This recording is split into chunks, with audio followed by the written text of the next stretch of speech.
Hey, everybody. Welcome to Self-Publishing Podcast. If you keep track of such things, if you're looking on the feed or whatever, the number is 299. And it was funny because we got an email shout out to John Farrago, who randomly, every once in a while, give us something and he'll be like, SPP almost to, show no, I forget, it was something like so many years or so many shows.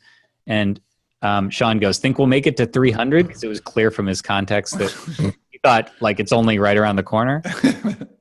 so surprise, John, if you got the last one. But 298 the show before this one, we talked about the change in direction that's going to happen with SPP. So just a reminder on that. The topic today is going to be year in review, but just keep in mind that the Self-Publishing Podcast is going to become the Sterling Stone Presents a Story Studio. A lot of S's in that. And we're an S company. We are filled with S's. And that will just appear on the feed that you already have. If you listen live, it'll be at the same place. If you are subscribed to the SPP feed, then it will suddenly become the Story Studio feed. You don't really need to do anything, but know that that's what it's going to be. And go back and listen to 298 if you want a little more info, if you didn't get that yet. Yeah, and this show is going to kick unholy ass too. And it's been really interesting to watch, just to watch pretty much everyone we've talked about it with. Now I'm sure there are people out there who don't like the change and aren't going to listen to the new show, and I'm okay with that. But everyone we've talked to about it is excited, not just, oh, that's a good idea, but oh, that's great. It's like they can immediately understand why that's special, because there is a little bit of gloss that has really rubbed off. It's almost like if we think of Self-Publishing Podcast as what it was a show, right? And we showed up each year or each episode, but it was really no wonder it didn't work.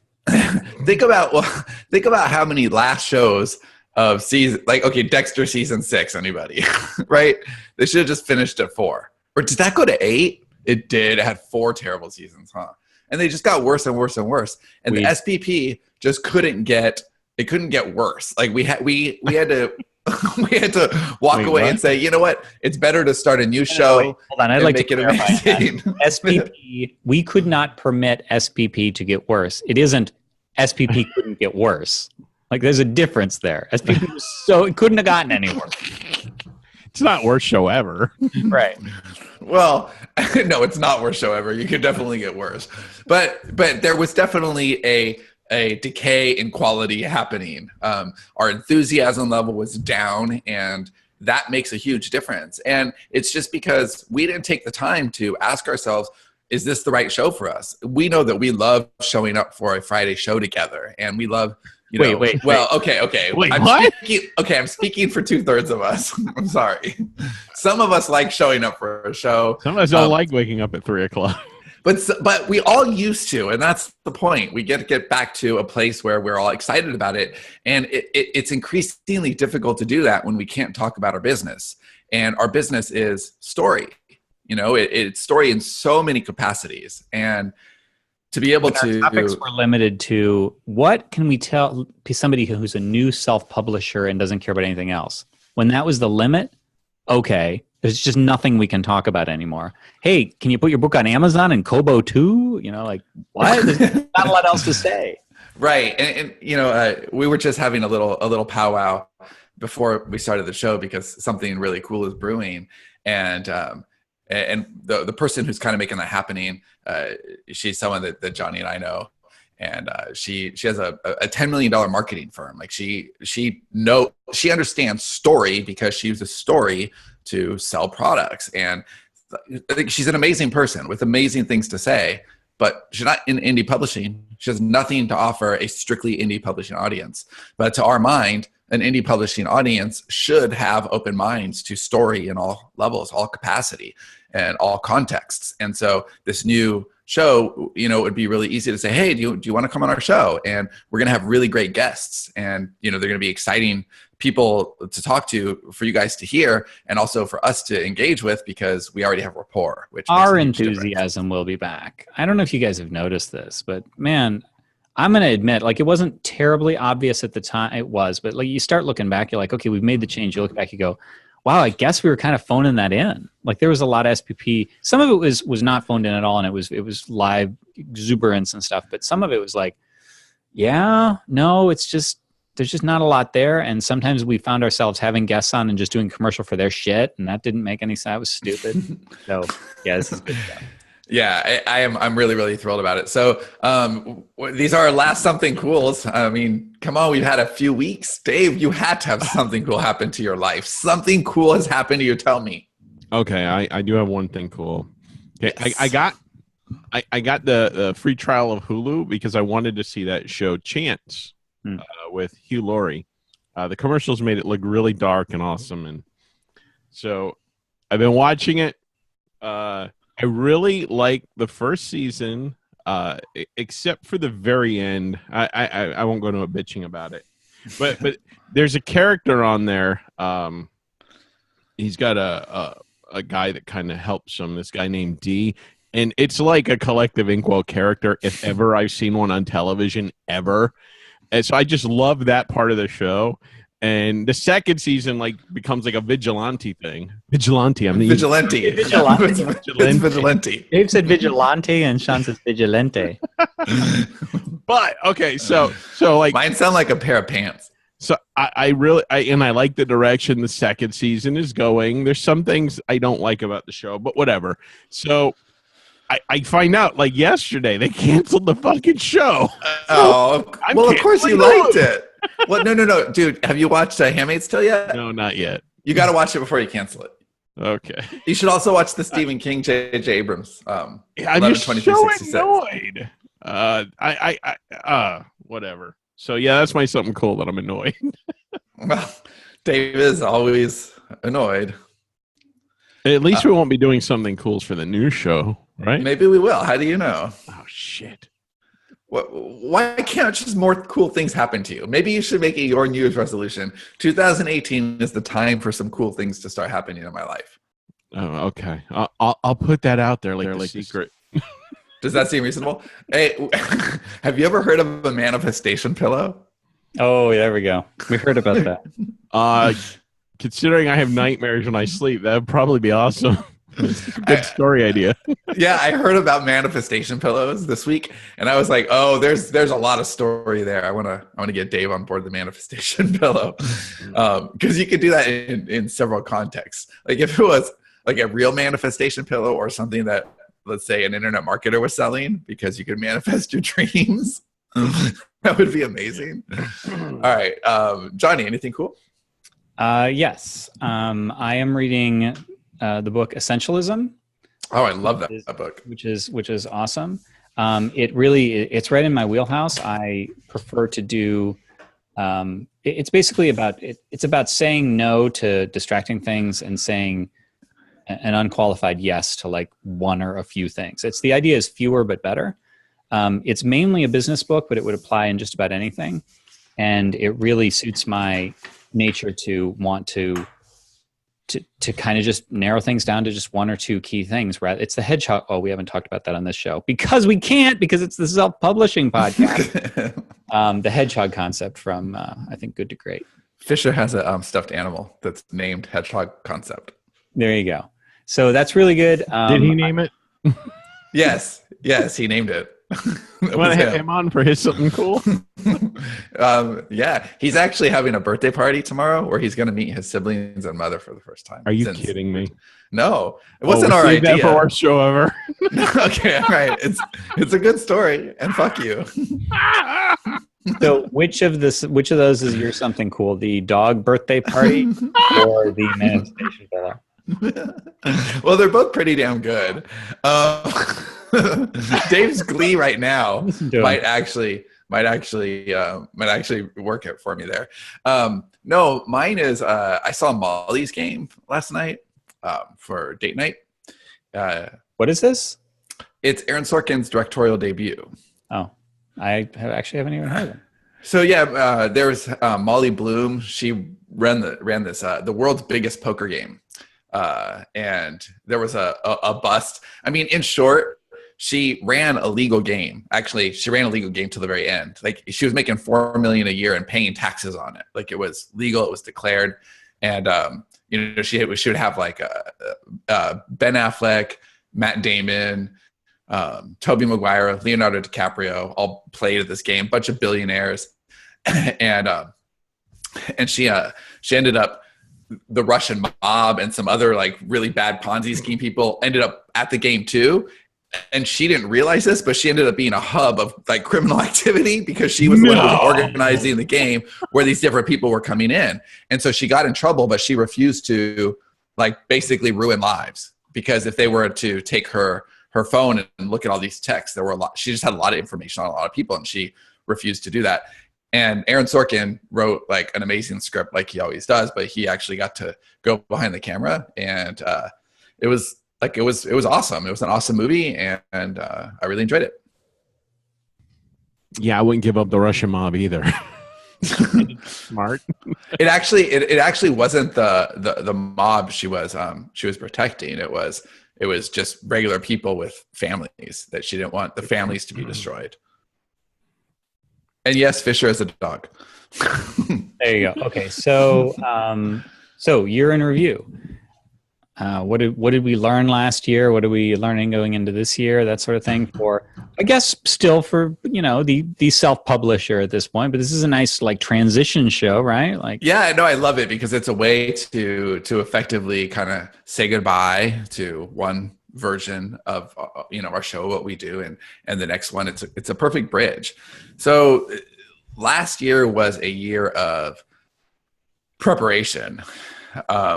We've been saying for a long time, and you're probably tired of hearing us say that we've been saying for a long time, that 2018 is our year. We've done a lot of building to get to where we are right now. And the year's 12 days old as of this recording, and it's already started off pretty fantastically. So we're really poised. But last year was a hard year. It was a very difficult year. It was a year of transition. It was a year of buckling down and doing the work and team building and system building. Patience and temperance, as far as like we needed to really rein it in this year. Learning to say no to ourselves, and to being smarter, being more intentional, so that we could do more with less. Because for example, I'll start. Let's start with just the fiction stuff, because last year was a really, really big year of transition. So there were a few good things that happened last year. I think one of the best things was that we started to really understand who we are as storytellers and what kind of identity that meant for us. Johnny, do you remember when we really started to kind of home in on that, Michael Crichton, Christopher Nolan, and put that language to what we were doing at Relevant Sands? Was it around McKee? Probably, yeah. Yeah. So that was last March. We flew out to LA for the Robert McKee seminar, which, I don't know that I would recommend that to everyone, but I would recommend Story and or Dialogue, his 2 books, to everyone. They are fantastic. And going day one of Story is like those 2 books just being read out loud by an old guy. Day 2 is amazing because you watch Casablanca and they pause it every few seconds and talk about it. So it's that deconstruction is really magical. So we really started to put language to that, and that really helped us, because Relman Sands, especially more than any part of the company, is just messy with the kinds of books we put out. And we've always been proud about that. We are allegiant to no genre.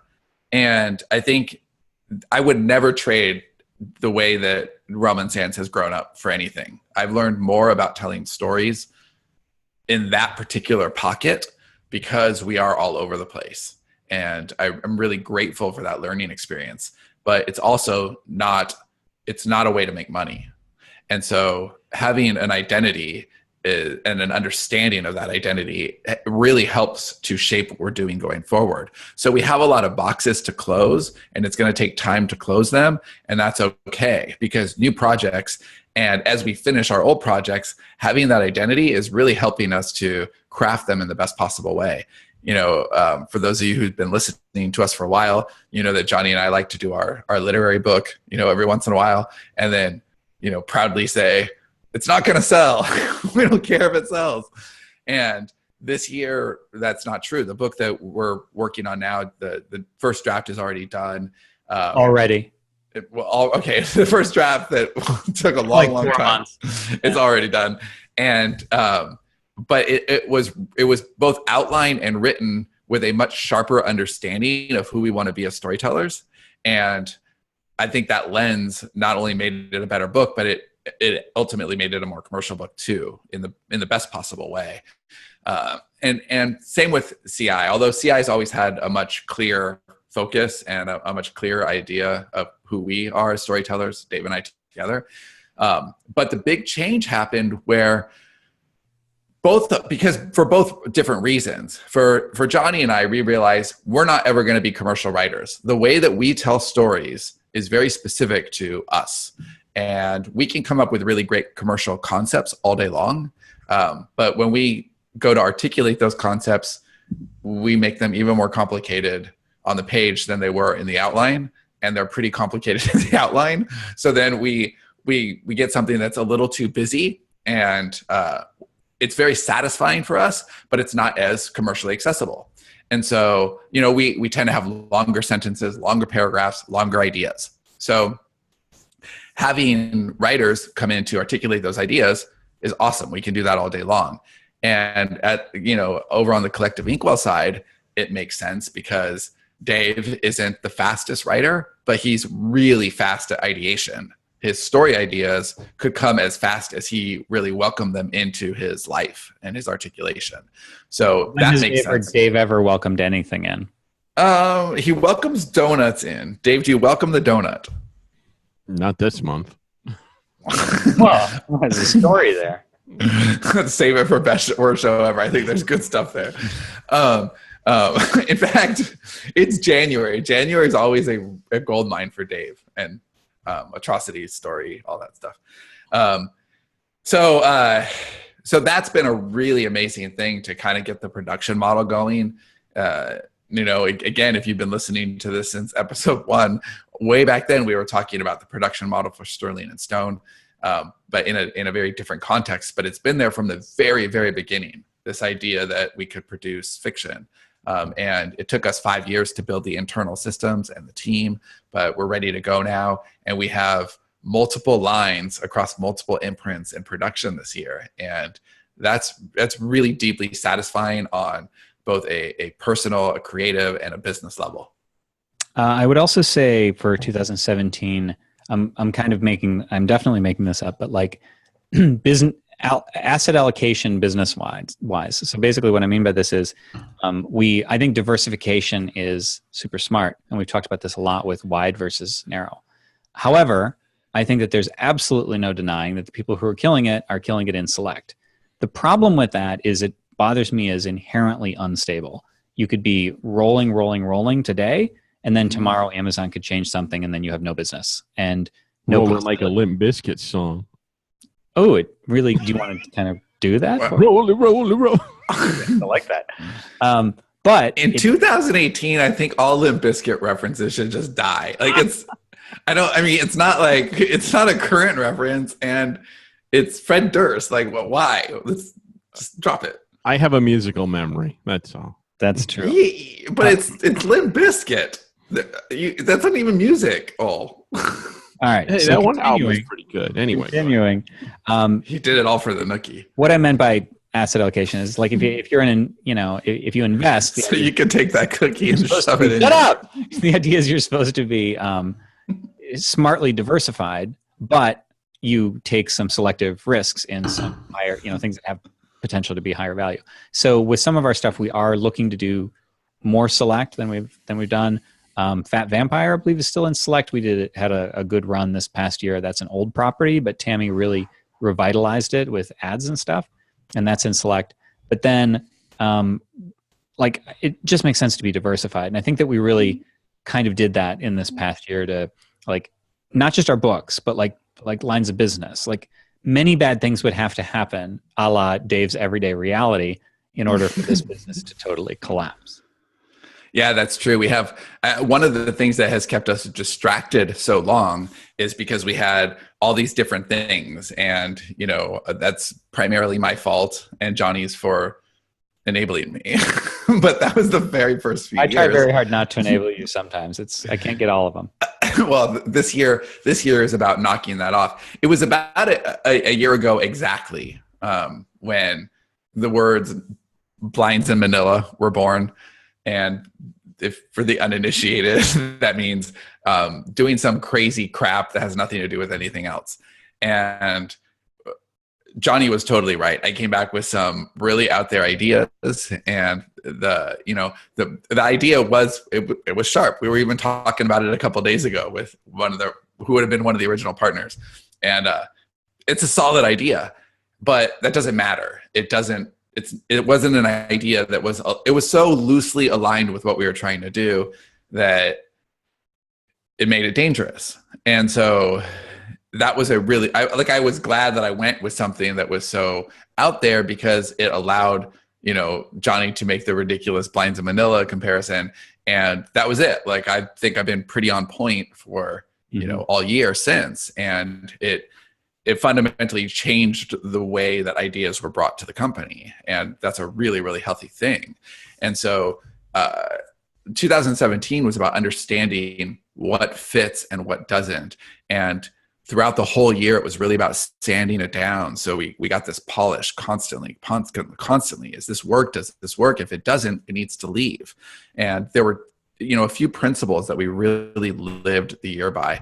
One was, if something has to be done eventually, it should be done immediately. So if we saw something that needed to be fixed, we would fix it as soon as we possibly could.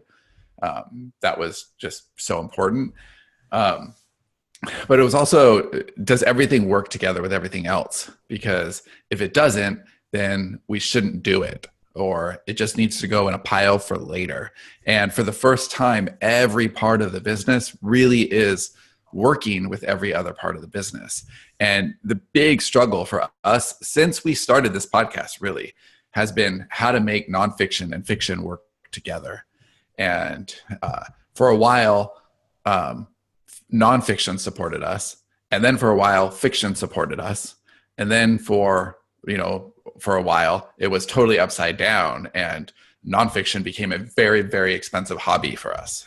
And I think we've righted that ship, and 2018 should be very balanced, where the nonfiction side of the business is doing really, really interesting things and really pushing the industry forward, while not being a bleed to the company, and also feeding what we're doing creatively on the art side. Well, I mentioned essentialism as my something cool. And the idea, because I didn't actually say this, is paring down what you're doing to what is truly essential. It's the Pareto principle in extreme, the 80-20 rule. And so, we have a company that's unlike a lot of people, pretty much anybody who's going to be listening to this, but it applies in everything. Honestly, like, this is a case of do as we say, not as we do. But, Sean and I, to Dave's merriment in the early shows, we were like, well, we can write in all genres. Well, we can, but what happened was we made a little bit of progress in all the genres rather than hyper-focusing, which interestingly, like Collective Inkwell right from the beginning was like, we're just going to do this one thing. Most people, Dave was right. People feel that they need to do, increasingly today, like this is a societal thing. Everybody feels they need to do it all and have it all. And the idea is that whatever you're doing in your business and life, you probably can stop doing a lot of what you're doing and focus and do one thing or several things really, really well. And that's basically everything that Sean is talking about. Yeah. And I mean, I don't know if I grew up a little or I'm just more patient or whatever it is, but I truly get that. And I'm not wanting more and more ideas. I want better ideas. I want to refine the ideas that we have. I want to bring the very best things. And on Johnny's note for essentialism, really, there are a lot of books like that say the same basic thing. Essentialism is the best one. Like, it's a really good book. It's a relatively short read, and it makes its case, crisply, and the words will stay with you. Dave, what was your favorite thing in 2017? What did you learn last year? Yeah, Fisher answered for me. So was that bark or Were you trying to say that the year was rough? Well, CI got back in the saddle, right? I mean, it was a real regaining momentum year for CI. Yeah, we released 3 of our No Justice books, which I think is our best stuff yet, perhaps, and got back into writing regularly and constantly, and basically catching up and believing in the story again. So that's where I am. I'm all about essentialism too. I just focus on one thing and I just hammer at it until it's done. Yes, but I would, as usual, I think Dave is underselling himself quite a lot. I think Dave learned a lot this year. Yeah, dude. Well, somebody needs to be. The hell, dude. I should be somebody's hype man. Yeah, he did all right. Just call him. You know what you should be Frank Kern's hype man. I would love that. That would be fantastic. Yeah. So Dave learned a lot about patience for sure, because we had made so many promises to our readers and then broke those promises that it just became a thing where, first of all, we were breaking all the promises, and second of all, we had no momentum, and we needed publishing momentum. So it basically came down to, we cannot publish anything more for the Inkwell until we have enough books in the bank to know that we can be steady. And so Dave had to write like a year's worth of content and just sit on it and wait for a strategy to unfold, and then know that even with a 99-cent launch and all of this, he has to again wait for that strategy to unfold. And and then when the strategy is actually monetized, he's got to wait, the 3 months until Amazon pays. And it's a lot of patience required for Dave to rebuild the business on that end. And so I think that's a valuable thing to have. But beyond that, I think Dave learned a lot about story this year, because once we were preparing in that madcap month we had in September, when we were preparing for stories to go, Dave told a lot of stories very fast and very well. And there was this really great moment where we were on the phone and he said, dude, I don't understand story structure. And the thing is, Dave understands it so well, he doesn't realize that he understands it. It's a lot like, and my wife is a hell of a cook. Focus on the idiot. Cindy's a hell of a cook, but I never see her ever using a recipe, and she would have a hard time explaining why she did something. It's just she's a very soulful cook, and Dave is a very soulful writer, and it's hard to put math to that sometimes. But he had to, and he excelled at it, and it's really funny. So Dave and I each took one of these stories to go books and wrote it for our Nano project. And I wrote a book that Dave had outlined for this, and I followed the beats, the actual structure religiously. And I finished the book. It's 80,000 words in the month, and it was a pretty clean draft. And Dave did not follow his structure. Dave had an outline. I didn't like it. but he didn't fix it. He didn't work on the outline. And so he broke the outline. We had a 40-chapter outline for an 80,000 word book. I got a 40,000 word book and 26 chapters. Dave's the kind of guy who buys a blueprint for a mansion and builds a toothbrush.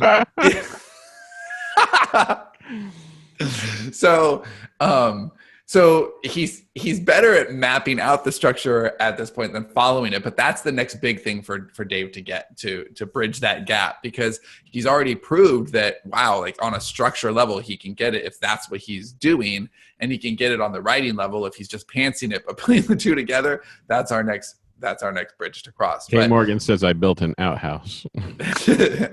Yes. But it's a nice outhouse. So I think that we grew up more this year on fiction than like we possibly ever have before. And I think we're really really prepared for an amazing year. And on the CI side, we have, this was really cool too, because there's a couple of properties that we have that it would be kind of painful to go back to, just because I know that Dave wants new properties, new fresh stuff. He wants to get out of 2012 and 13. And it's like the mafia, it keeps pulling us back in. So it'd be really nice to close those boxes. And two of those are for Nevermore and Monstrous. And we brought on two excellent family members into Sterling and Stone, Joel Quinn, who I don't think we've announced his pen name yet, and Jen Terrell, and I don't think we've announced her pen name yet, although maybe we have. But either way, they both joined us, and they'll have pen names with Collective Inkwell coming out this year. Jen is finishing for Nevermore, Joel is finishing Monstrous, and then they already have follow-up projects, ready to go. And that's wonderful, because it's a way for us to, Dave and I still get to do what we love most, which is making up the worlds and making up the stories and getting the characters and ideas out there. And now we have two writers on the team. Same with Johnny. Both are writers over there.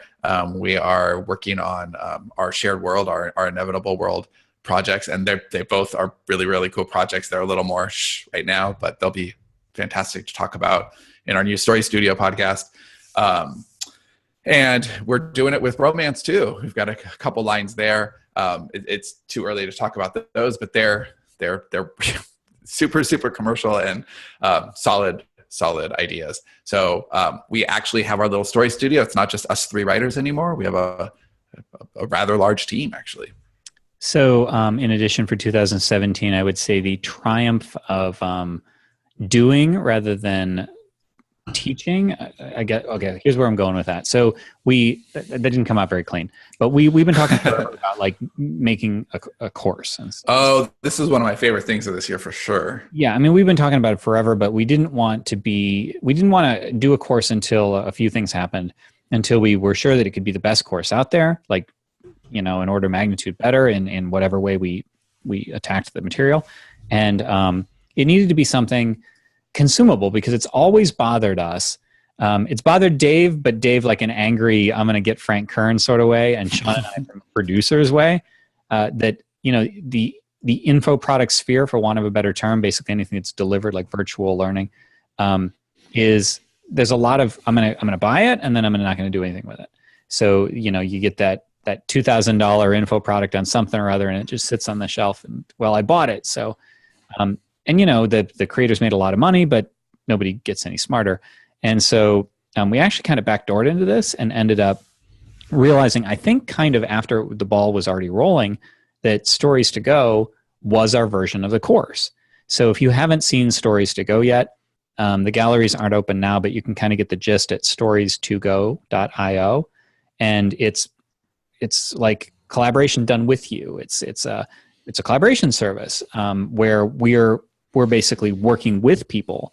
And so it is a side-by-side, like co-creating essentially, rather than just like, here's how you do it, because our process doesn't fit. That's why we did Fiction Unboxed. Like, we can't tell you what to do and feel that it's going to be effective. But Fiction Unboxed was our attempt to show you and bring you along with the ride. How we specifically did it. But this is a way that you can do it your way.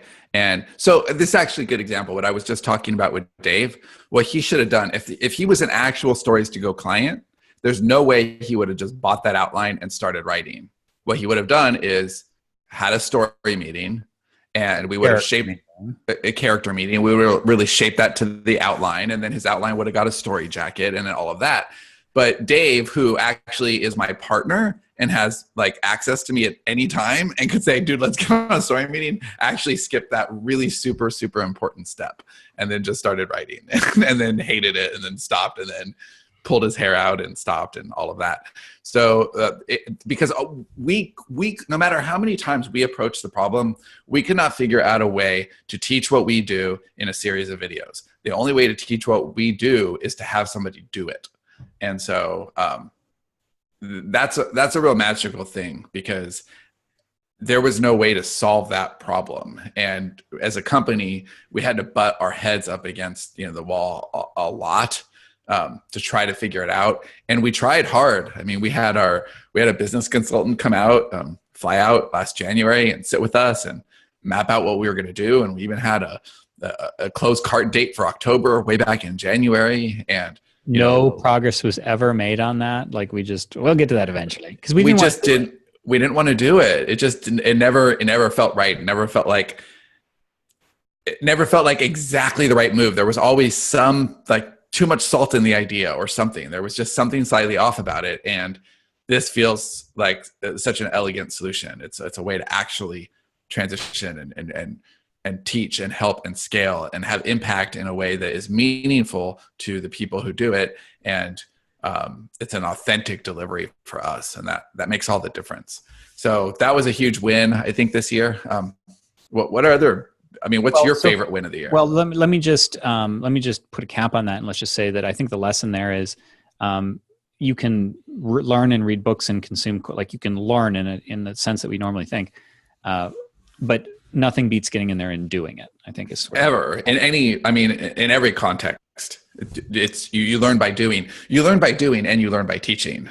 Both things help. And I feel like I got to be a much stronger storyteller this year just by the number of story meetings I had to be on, right? Because you're just constantly talking story. And it was funny, all of our outliners, as we were preparing for Gallery 2, and they're writing outlines, like it's a daily thing. That's the job, writing outlines. And across the board, they're like, yeah, the more you do, the easier it gets. It's not like Dave, I think, always worries that he's going to run out of ideas, or that like he doesn't like giving his ideas away because they're precious. But the more you, what'd you say? He's a little Gollum over his outline. He is no a little stories Gollum. for you, they're mine. Yes, they are your precious. Stupid writers is. Writers is evil. So it is. I like the more ideas you produce, the more you have. It's not like the more you run, the less you can run because your legs get worn out. You're building your lungs, you're building your endurance, all of that. So, or if you're Dave, the more you run, the more you wonder why somebody's chasing you. Yeah. All right. So, also, Dave, when's the last time you went running? What? When I was a child? Also in 2017, I would say a firmer, this isn't anything new for Sterling and Stone or that we've been talking about, but a firmer commitment to the importance of collaboration. We talked a whole lot more about collaboration in 2017. When we were at presenting at NINC, we presented on collaboration. Like that was one of the main themes that we had, something we've talked a lot about on the podcast. Even if you don't feel that you are in a collaborative relationship, even if you feel like you're a solo writer, you are working, you should be anyway, working with other people who are subspecialists, like a cover designer or an editor, having people that you bounce ideas off of. In line with, again, for the third time, what I was saying, like with the essentialism general, like the idea you can't do everything yourself. And the corollary to that is that if you're kind of focusing on one or a few things, you need somebody to help you with the other things that need to get done to make your art.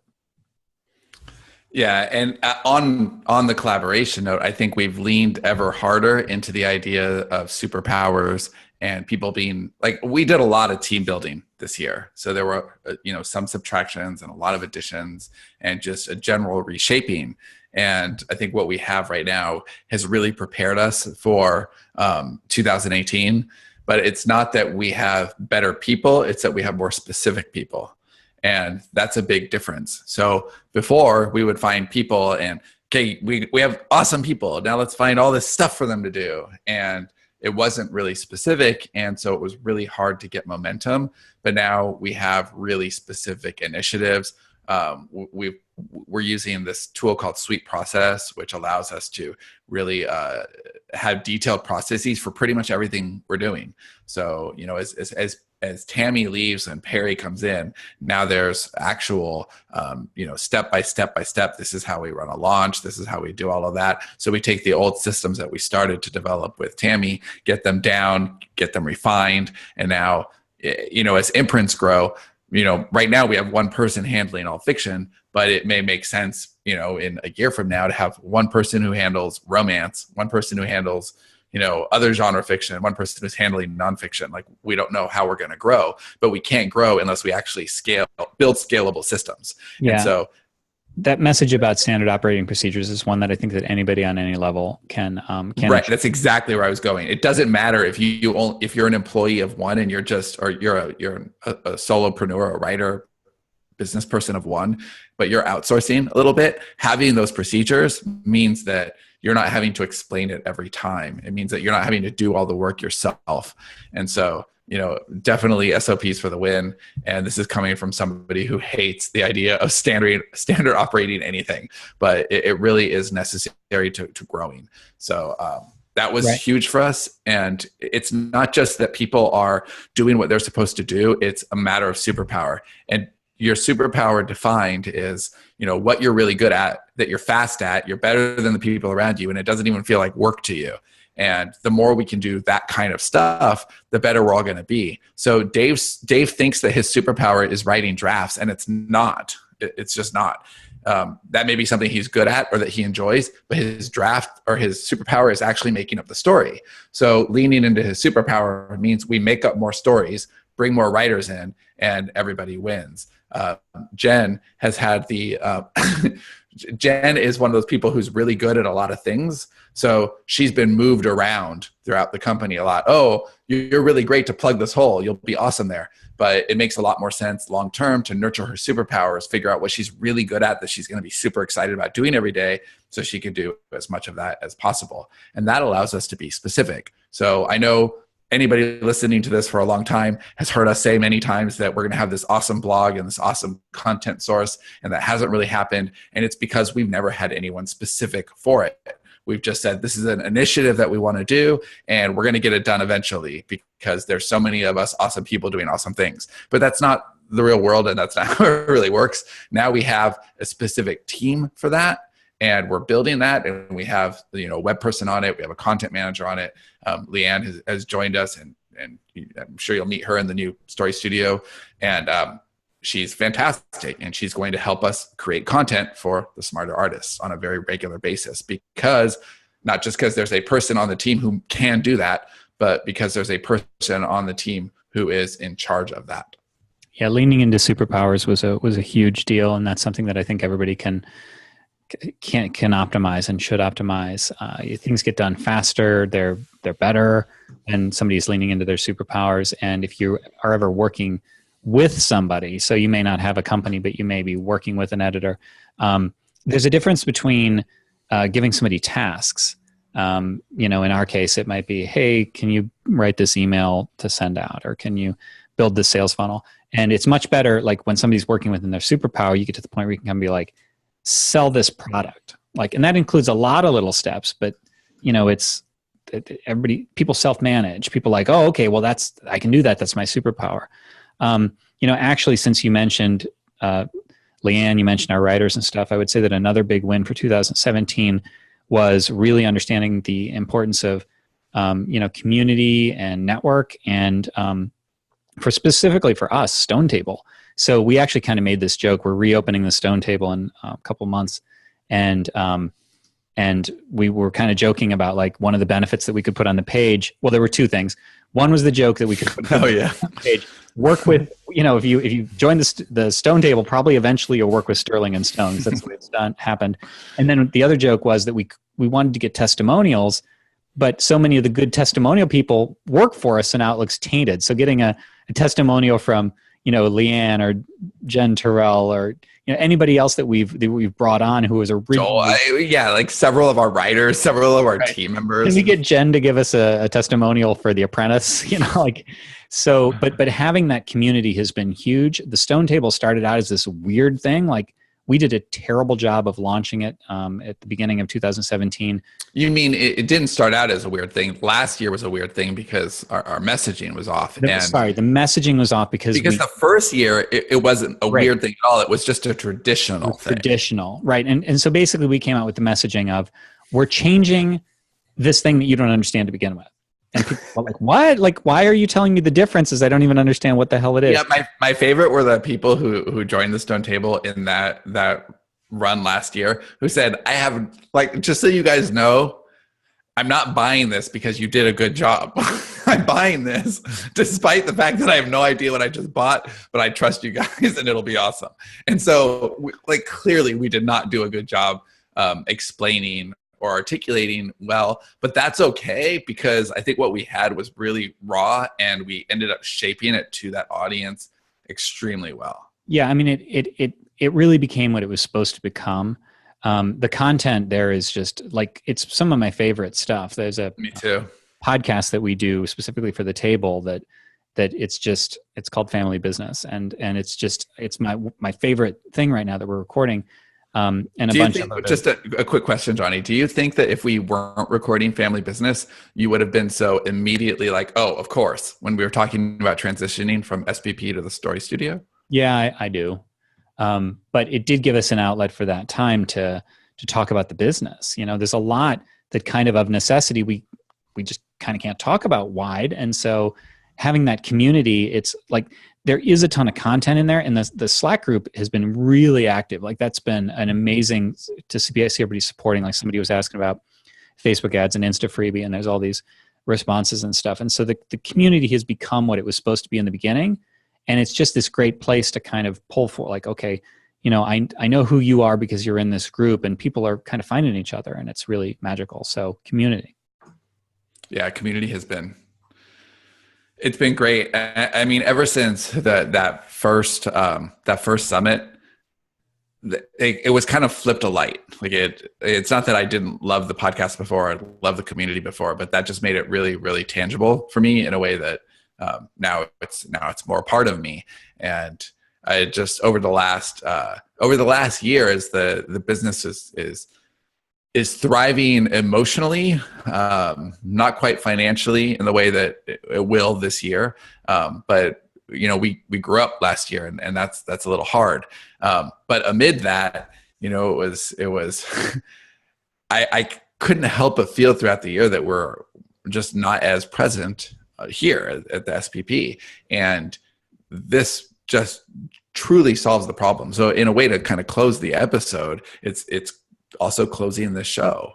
And I feel proud. I think one of the best things that happened in 2017 is deciding to sunset the self-publishing podcast and, you know, put something else into production.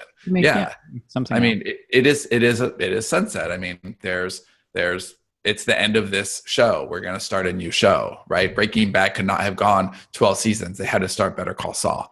That, you know, I'm glad that Vince Gilligan went back to the lab and came up with something amazing that's different and, you know, allowed him to evolve. And so we need to evolve. And hopefully if you really liked our Breaking Bad, you'll really like our Better Call Saul. Yeah. I mean, I think that there's a lot about this, and I realize that we are closing this up, but this is appropriate. The self-publishing world, quite frankly, is in better hands than ours. We're more equipped to talk about story. If you only care about self-publishing and you don't give a shit about anything that we've just talked about with Story Studio podcast and talking story, and obviously we're still going to be talking writing and that's totally. But it's just what we said 5 minutes ago. It's superpowers. Our superpowers. We need to provide the content that no one else in the world can provide. And we're not doing that at the Self-Publishing Podcast, and we haven't for a while. We may bring our personalities there, and I know that, you know, the chemistry is fun to listen to, but that's not enough. Like, you deserve more. You deserve more content. You deserve better practical business takeaways. And as long as it's, you know, behind the wall of the Self-Publishing Podcast, it's going to be a diluted version of what we're capable of. And that's been true it took us too long to realize how true that was, I think. Yeah. And let me be clear. It's going to be more similar to this than the new show, The Story Studio, is going to be more similar to SPP than some of you may be thinking. I think it'll be most similar to SPP, like years 1 and 2, where it's just a little more experimental. Or the shows where we gave ourselves permission to not every 2 seconds stop and say, okay, the average self-publishing author. Right. You know, I mean, there were a bunch of times when because I was wrangling a lot of this, and I would shut down chains of discussion that were really interesting, but I couldn't imagine them being relevant to a self-publisher who didn't care about anything else. But again, but if that's the frame from the beginning, then it's fine. Yeah, I mean, and just to finish my thought about there are better hands, is if that is you and you literally don't care when you go off topic and you only care about self-publishing your books and the latest and greatest, better people than us do that. Joanna's podcast is better, The Creative Pen with a double N, and Mark Dawson's self-publishing formula podcast is also great, way more professional than ours, and they're both British.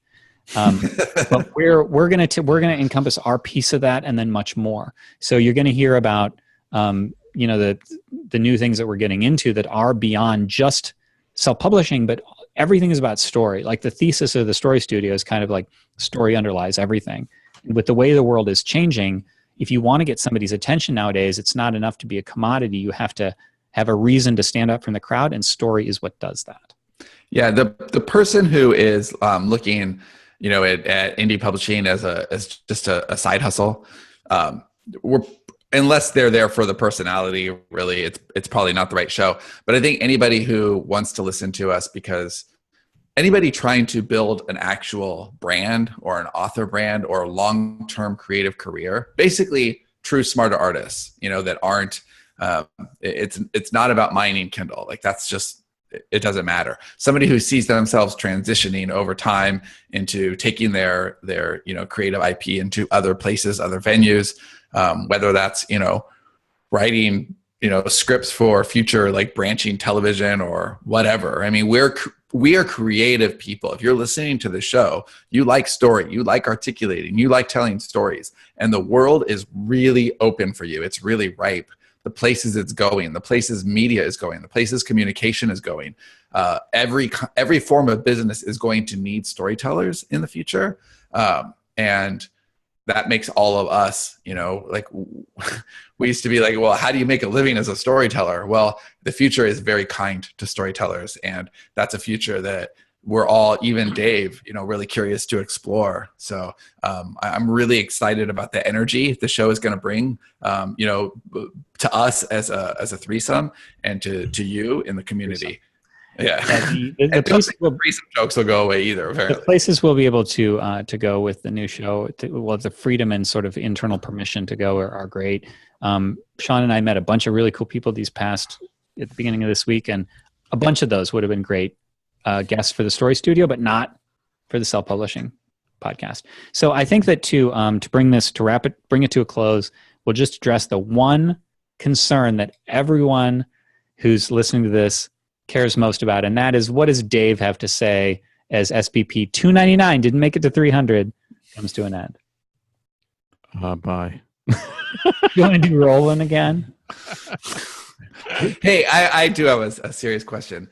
Do you think Dean fucking Koontz will ever call into the new show? Because he apparently got burned out on our old show. Do you think maybe he'll be excited about the new revitalization? I don't know about that. He's been watching this show and saying, I wish these assholes would do something better. He'd hate watching it. Okay, what about any other big ticket guys? Do you think like we can ever get a Stephen King or a James Patterson to give us the time of day? Well, I with this show, are you kidding me? So, all right, well, it's time to transition. So that's that. And I'll close again with just what to expect is that the self-publishing podcast is ending with this episode, but also kind of not. If we are able to get things together, I don't know if this is going to happen. We may just go without even a skip. Like we may just next week, it may be episode 1 of the Story Studio right here, same place. If you watch live, it's still at the sterlingandstone.net/SPP live link, although that doesn't really make sense. But for now, it's still SPP live. And it will still post to YouTube, and we'll still hit the feed in the exact same place. So if you're subscribed to the self-publishing podcast feed, it will just come into your new feed. You don't need to find and subscribe to anything else. And the show will have the same personality and rhythm, but it'll be bigger and better. And we're giving ourselves permission to do what we really should be doing in our superpower. But just basically stay tuned. Like there's not a lot. The only action required is if you're like, fuck these guys and you just want to leave. But don't do that. That's uncool. I do want to say thank you to everybody that tunes in and listens to us every single week. Even if that particular show isn't their show, they come anyway, and that's awesome. I want to thank everybody who tunes in, except for that one person, and you know who you are. Gerald. Probably somebody who gave Dave caramel apples. Yeah. William, I don't know. And the good news is, as I am reaching for the stop button on the recorder, just one final thought is that worst show ever, not going anywhere.